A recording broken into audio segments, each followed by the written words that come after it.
का सफर जारी है और अभी अपन एक बिल्डिंग में बैठे हुए हैं। ये बिल्डिंग विद्यालय है, वही विद्यालय जहां बच्चे पढ़ते हैं। खास बात यह है कि यहाँ नॉर्मल बच्चे नहीं पढ़ते हैं, जिसको आप एबनॉर्मल कहते हैं, और हम पढ़े लिखे लोग अपना पढ़ा लिखापन दिखाने के लिए न्यू नॉर्मल कहते हैं, मतलब ब्लाइंड बच्चे। ये विद्यालय 9 सितंबर 1964 को स्थापित किया गया था और अभी हमारे पास प्रधानाध्यापक साहब जुड़ेंगे। विद्यालय के बारे में बता दूं कि ये आरा शहर में ही है। यहाँ पर वो बच्चे पढ़ते हैं जो पूरी तरीके से अंधे होते हैं। मैं साफ साफ इसलिए बात कर रहा हूं ताकि आप तक ये बात पहुंचे कि अभी भी ऐसे लोग हैं, ऐसा प्रधानाध्यापक हैं जो बूढ़े हो चुके हैं लेकिन फेसबुक, ट्विटर और यूट्यूब पर बहुत ही एक्टिव रहते हैं। इन सारे विषयों पर बात होगी, लेकिन भूमिका में एक लाइन ये भी जोड़ देता हूं कि कोरोना के चलते यहाँ पर बच्चे नहीं हैं। साहब ने रिक्वेस्ट पहले ही कर दिया था कि सामान्य अस्तव्यस्त हैं, इसलिए आप मत दिखाइएगा। खैर, इनसे बात करके ये मालूम चल जाएगा कि ये विद्यालय कैसे काम करता है, बच्चे कैसे पढ़ते हैं। और एक बात जो साहब ने अभी कहा कि कल एक हरियाणा से बच्चा फोन किया और बोला कि सर एक्सेल हम सीख लिए हैं, पावर पॉइंट कैसे सीखें, तो इन्होंने कहा कि मुझे बड़ा अच्छा लगा। क्या नाम है सर आपका? मेरा नाम जयप्रकाश पाठक। जयप्रकाश पाठक जी, कब से आप प्रधानाचार्य हैं इस विद्यालय के? 2004 से। 2004 मतलब 16 साल हो गया। अभी कितने बच्चे पढ़ते हैं? 10 बच्चे हैं हमारे पास। 10 बच्चे। और ये सब बच्चे कोरोना के पहले घर चले गए थे या बीच में भेजा गया? जी नहीं, होली की छुट्टी नजदीक थी, बच्चे होली की छुट्टी में घर गए थे और उसके बाद आए ही नहीं। उसके बाद कोरोना वाला अपना हाँ। ये लॉकडाउन हो गया। हाँ। बच्चों के आते आते तो बच्चों को घर भेजना हमारी व्यवस्था थी। हाँ। बच्चे घर चले गए हैं। हाँ। इसके बाद लॉकडाउन है हाँ। और जब गवर्नमेंट का निर्देश प्राप्त होगा फिर बच्चे हमारे यहाँ आ जाएंगे, क्योंकि बच्चे भी हमारे आने के लिए उतावले हैं, क्योंकि उनका मन घर पे नहीं लगता है, इसलिए यहाँ वे एक अपने साथियों के बीच रहते हैं और हमारा बच्चों का, हमारे स्टाफ का एक पारिवारिक रिलेशन जैसा रहता है। अगर हम लोग एक साथ रहते हैं तो हम लोगों को कोई कमी महसूस नहीं, दुख सुख महसूस नहीं होता है। हंसते खेलते हम लोग का समय भी। ये तो बच्चों के बारे में हो गया, इस विद्यालय के बारे में थोड़ा तफसील से बताइए। कब स्थापित हुआ था, कैसे बच्चे पढ़ते हैं, आप लोग कैसे पढ़ाते हैं? मैं बताता हूँ। बच्चे, ये विद्यालय 1964 से स्थापित है। इस विद्यालय में बच्चों को ब्रेल लिपि के माध्यम से शिक्षा दी जाती है। बच्चों को हमारा उद्देश्य है बच्चे स्वावलंबी हों, किसी पर बोझ न हो। इस उद्देश्य से बच्चों को हम कुछ वोकेशनल कोर्स भी कराते थे। हमारे यहाँ पहले तौली बुनाई होती थी। ये कुर्सी के स्कैनिंग का काम बच्चे हमारे करते थे। शहर भर की कुर्सियाँ, जितने भी ऑफिस हैं, उस समय कुर्सी बुनाई होती थी। बुनाई के लिए कुर्सी आती थी, बच्चे सीखते भी थे और उनका माने काम भी हो जाता था। लूम का काम था, लूम काम चलता था, लेकिन जमाना बदला, बड़ा सा लूम अब काम नहीं करता है और उसको चलाने वाले भी शिक्षक हमारे पास उपलब्ध नहीं है। लूम बंद हो गया। बीच में हम बच्चों को अगरबत्ती बनाने की ट्रेनिंग दे रहे थे। अच्छा। कि बच्चे कुछ सीखते जाएं, लेकिन वो काम भी हमारा बंद है। हम ब्रेल लिपि के माध्यम से बच्चों को अभी जो हमारा सिलेबस है बिहार गवर्नमेंट का, वो पढ़ाते हैं हम बच्चों को। हमारी मैडम हैं, बच्चों को ब्रेल लिपि से इंट्रोड्यूस कराती हैं, बच्चों को ब्रेल लिपि सिखाती हैं। अभी हम संगीत बच्चों को सिखाते हैं। संगीत सर हमारे वहाँ बैठे हुए हैं, वो बच्चों को संगीत सिखाते हैं और अभी हमारी यही व्यवस्था है। अच्छा, मैं इस पे आने वाला था। बिहार सरकार के अंतर्गत आपका विद्यालय रजिस्टर्ड है, ऐसा आपने कहा। बिल्कुल। तो कितने आपके यहाँ शिक्षक हैं? एक मैडम हो गई, एक आप हो गए और एक म्यूजिक टीचर, तीन। गार्ड? एक गार्ड है। गार्ड एक है। रसोईया एक है। रसोइया भी एक है। रसोईया एक। और बिहार सरकार कितने लोग को वेतन देती है? यहाँ बिहार सरकार से 2 पद स्वीकृत हैं शिक्षकों के। इस विद्यालय के लिए 2 पद स्वीकृत हैं। हाँ। तो एक तो हमारे यहाँ भी वैकेंट चल रहा है और एक पद पर हम आपके सामने हैं। वैकेंट कब से है? ये वैकेंट है 2014-15 से 15 से मान लीजिए 5 साल हो गया। हाँ। अच्छा। वैकेंट। तो ये बताइए कि मान लीजिए कि आपके पास बच्चे होते होंगे, तो ये कैसे मुमकिन है कि विद्यालय में 2 ही शिक्षक को डिप्लॉय किया जाए? कैसी पढ़ाई हो सकता है सर? ये गवर्नमेंट की पॉलिसी है। बच्चे चूंकि 10 हैं तो बहुत ज़्यादा भी नहीं है, अच्छा। बहुत ज़्यादा भी नहीं है। तो हर साल 10 ही रहते हैं या बढ़ते भी हैं कभी? बढ़ते हैं 10 से 15। हमारे यहाँ 25 बच्चों का बेड है बस। हाँ, 25 बच्चों का बेड है हमारे यहाँ, और 25 बच्चे को रखने की क्षमता हमारी है। चूँकि गवर्नमेंट का एक रूल है, इकाई जो हम कहते हैं अनुपात, इकाई अनुपात। जी। तो सामान्य विद्यालयों में 40 बच्चों पर एक शिक्षक की अवधारणा है, और इन बच्चों में 4 बच्चों पर एक शिक्षक की अवधारणा है।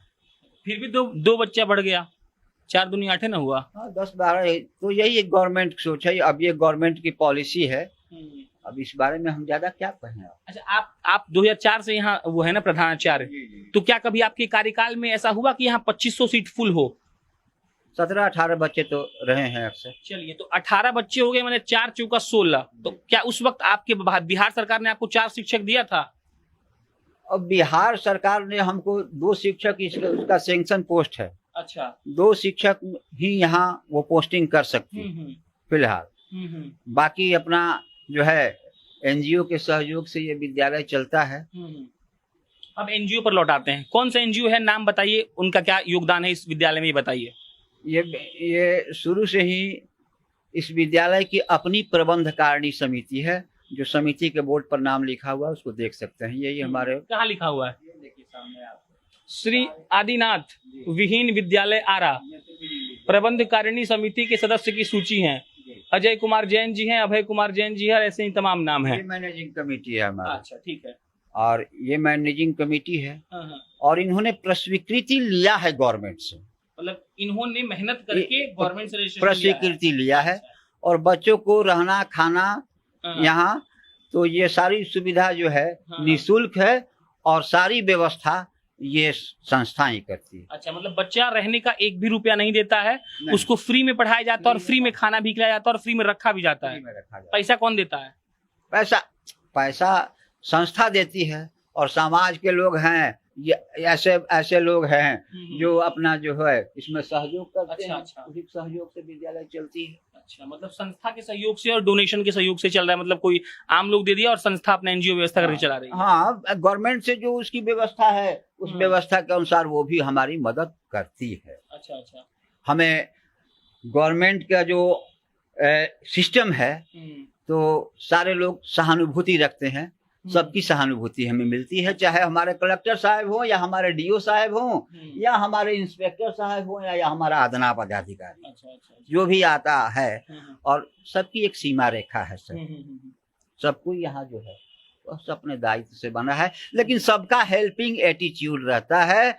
सबसे हमको मदद मिलती है, सहयोग मिलता है, सम्मान मिलता है, इसमें कहीं कोई कमी नहीं। अब सर आइए, उठ जाइए और अपन ये सिस्टम समझ लेंगे। ये अंदर का कक्ष दिखाना जरूरी है। मैं जानता हूँ ये अव्यवस्थित होगा, लेकिन आपको ये देखना जरूरी है कि जो ये न्यू नॉर्मल बच्चे हैं वो कैसे पढ़ते हैं। ये यहाँ रहते हैं, आइए सर, ये यहाँ रहते हैं, और यहाँ आइए 25 बेड है, सर ने कहा है। ये देखिए, ऐसा विद्यालय जैसा बनाया गया है, हॉस्टल जैसा, चौकी है, यहाँ रहते हैं। आइए अंदर, आइए अंकित सर। हाँ आइए ना गुरुजी, आइए ना, आगे आ जाइए। रुक जाइए अंकित, आप आइए सर, यहीं रुक जाइए। हाँ आइए। अभी बच्चे चूंकि हमारे यहाँ नहीं है, हाँ, ये इसलिए बच्चों, बढ़ते जाइए आगे। हाँ, बच्चों का सारा सामान जो है वो हमने सुरक्षित रख दिया है। ये बच्चों को यहाँ 2 टियर रहने की व्यवस्था है। अच्छा, 1 टियर 2 टियर रहने की। किसी चढ़ता से ऊपर गिरता होता नहीं है? नहीं, ये बच्चे उसी हिसाब से चढ़ते हैं। जो छोटे बच्चे होते हैं वो नीचे रहते हैं, और जो बच्चे बड़े हो जाते हैं, यहाँ पे हाथ भी ऊपर लगा दे तो पंखा में। वैसे बच्चे नहीं हैं। बच्चे हमारे देखेंगे तो क्रिकेट खेलते हैं, क्रिकेट खेलते हैं।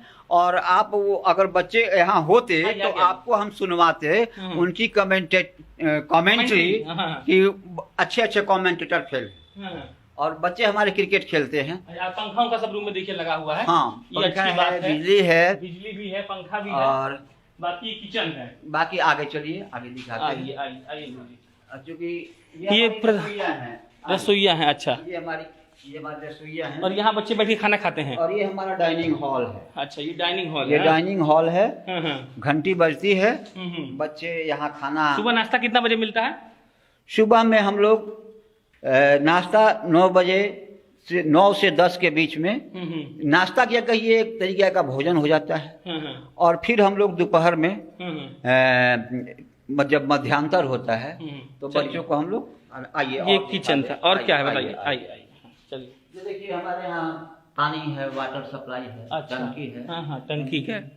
ये हमारे आरओ है। आरओ भी दिखाइए अंकित जी, आरओ बढ़िया चीज है। ये देखिए आरओ है। अच्छा, ये स्कूल के जो हमारे पुराने छात्र हैं, ये इन्हीं का दिया हुआ ये आरओ। चलिए, ये अच्छी चीज है। सौजन्य से पूर्ववर्ती छात्र संघ ने आपको ये गिफ्ट किया है। ये हमको ये बढ़िया चीज है। आरा में ये अच्छा चीज देख रहा है कि हेल्पिंग हैंड्स बहुत है, लोग मदद बहुत कर रहे हैं। बहुत मदद करते हैं। और उसके बाद ये है, ये हमारा किचन है। अच्छा, ये बंद है। और ये हमारा लैट्रिन बाथरूम। हाँ, बढ़िया। इस बिल्डिंग में कितना हो, अगर पानी पड़े तो आपका जूता कीचड़ में नहीं लेटाएगा। अच्छा, भीतर ही आपका सारा काम। चलिए आइए।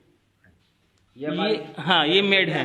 क्या करती हैं आप? खाना बनाती हैं? हाँ, खाना बनाते। तो अभी कहाँ रह रही हैं लॉकडाउन में? घर कहाँ है आपका? घर यहीं पे है क्या?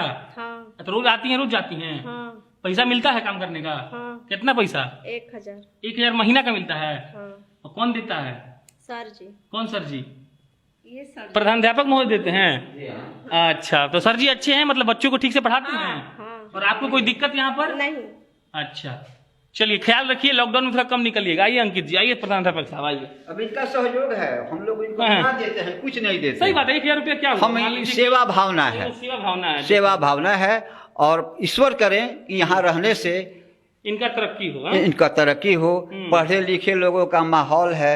ये भगवान, अभी उम्र है इनकी, कहीं और आगे निकल जाए। मैं जब मैडम हमारे यहाँ से एनआईयू से ट्रेनिंग की है आने के बाद। अच्छा, आ जाइए प्रधानाध्यापक महोदय। तो ये किचन है। जी। अब जब अपन सॉरी, ये अब हॉस्टल में घुस रहे हैं अपन।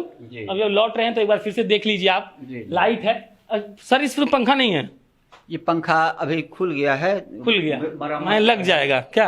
एकदम सब में है। और ये डबल सीटर है। और गुरुजी ये कह रहे थे कि बच्चों को तकलीफ बिल्कुल भी नहीं होती है। अंकित जी यहीं से निकल जाते हैं और बस एक बार बाहर चलेंगे और फिर वीडियो का अंत कर देंगे। इधर आ जाइए थोड़ा। ये श्री आदित्यनाथ नेत्रविहीन विद्यालय का क्या है सर? ये आवश्यकता है लोगों की जानकारी के लिए, ताकि लोग ये जान जाएं कि आपको ये चीज चाहिए। तो ये सब, इसमें सब कुछ पूरा हुआ कि कुछ मिला? इसमें बहुत कुछ मिला हुआ है, कुछ मिलना भी बाकी है। जैसे देखिए हमारे यहाँ संगीत सिखाने के लिए ये सब तबला, हारमोनियम, बक्सा, ये सब लोग दिए हुए हैं। अपने जन्म तिथि में लोग आते हैं यहाँ बच्चों का जन्मदिन मनाने के लिए। अपना जन्मदिन मनाने या वगैरह, तो बच्चों से मिलते हैं। कुछ डोनेशन हम जो अब लोग पूछता है, जो आवश्यकता होती है, हम बताते हैं बच्चों। बाकी ये ब्लाइंड स्कूल था। आपने देखा कि पाठक जी ने हमें बहुत विस्तृत जानकारी दी, ये बताया। मेड से भी हमने मिला जो यहाँ खाना बनाती हैं। और आरा शहर में स्थित ये ब्लाइंड बच्चों के लिए चल रहा विद्यालय, बिहार सरकार से भी रजिस्ट्रेशन हुआ है इसका। लेकिन सिर्फ यहाँ 2 टीचर डिप्लॉय किए हैं, जहाँ पर एक अभी वैकेंसी है। ठीक कह रहे हैं ना पाठक जी? और पाठक जी यहाँ के प्रधानाचार्य हैं 2004 से, 16 साल से। और आप अगले साल सेवानिवृत्त हो रहे हैं, मैं रिटायर हो जाएंगे। बाकी आरा की तमाम खबरें हम आपको दिखाते रहेंगे। ये खबर आपको कैसी लगी, इस ब्लाइंड स्कूल के बारे में आपका क्या विचार है, कमेंट बॉक्स में लिखकर जरूर बताइएगा। बहुत बहुत धन्यवाद।